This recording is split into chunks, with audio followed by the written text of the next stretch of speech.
তোমার নাম কি বাবু? রাখি। তোমার দেশের বাড়ি কোথায়? তোমার দেশ কোথায়? বাংলাদেশ নাকি?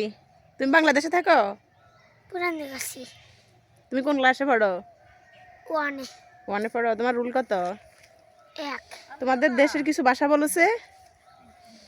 তোমাদের দেশের কথাগুলা তোমার আম্মুকে কিভাবে কথা বলো? ভাত খাওয়ার জন্য কিভাবে বলো? ওই ধরনের কিছু ভাষা বলো। বলো বলো। তুমি কথা বলতে পারো না? তোমার ভাই বোন কয়জন? আমার 2 বোন। 2 বোন? না 1 বোন। 1 বোন? ও আচ্ছা। তোমার আম্মুর নাম কি? রকিয়া। আব্বুর নাম কি? রাজু। তোমার স্কুলের নাম কি?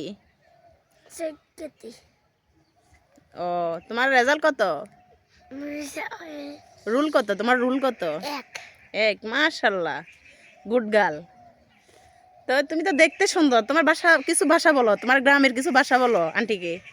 তোমার গ্রামের ভাষাগুলো শুনতে আন্টির কাছে অনেক ভালো লাগে। বলো বলো। ওর সাথে কথা বলো। ওর সাথে কিভাবে কথা বলো দেখি আন্টি শুনি একটু। ওর সাথে কথা বলো। দেখেন গাইজ, গ্রাম আসলে গ্রামগুলো দেখতে, গ্রামের ঐতিহ্যটাই অনেক সুন্দর। এদের ভাষাগুলো আমার কাছে অনেকটাই ভালো লাগে। আমি যখন ওরা কথা বলে ওদের ভাষায়, তখন আমি ওদের দিকে তাকাই থাকি, আমি বুঝি না কিছু। তো এই জন্যে বাবুটাকে জিজ্ঞেস করতেছি যে তুমি তোমার বাসায় কিছু কথা বলো। ও বলতে মানে সংকোচ বোধ করতেছে, মানে বলতে পারতেছে না, ওর কাছে লজ্জিত মনে হচ্ছে। আমি তারে বারবার প্রশ্ন করি, মানে রিপিট করি বলার জন্যে। দেখেন গাইজ, গ্রামের এই কুয়াশা কুয়াশা ভাবটা দেখতে অসাধারণ।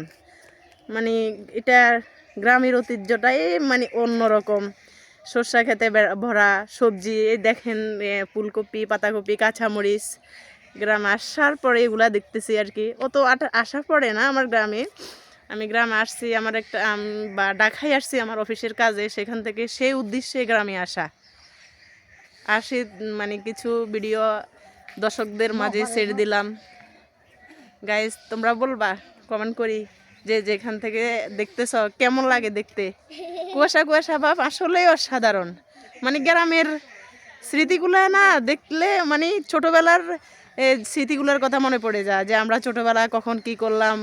এখন শহরে চলে আসছি, চাকরি বাকরি করি, তার জন্য শহরে আসতে হইতেছে, বা ছেলে মেয়ে পড়াশোনা করে চাকরির সুবাদে আমাদের শহরে থাকতে হচ্ছে, বা বছরে 2 বছরে একবার আমরা গ্রামে যাই। আসসালামু আলাইকুম।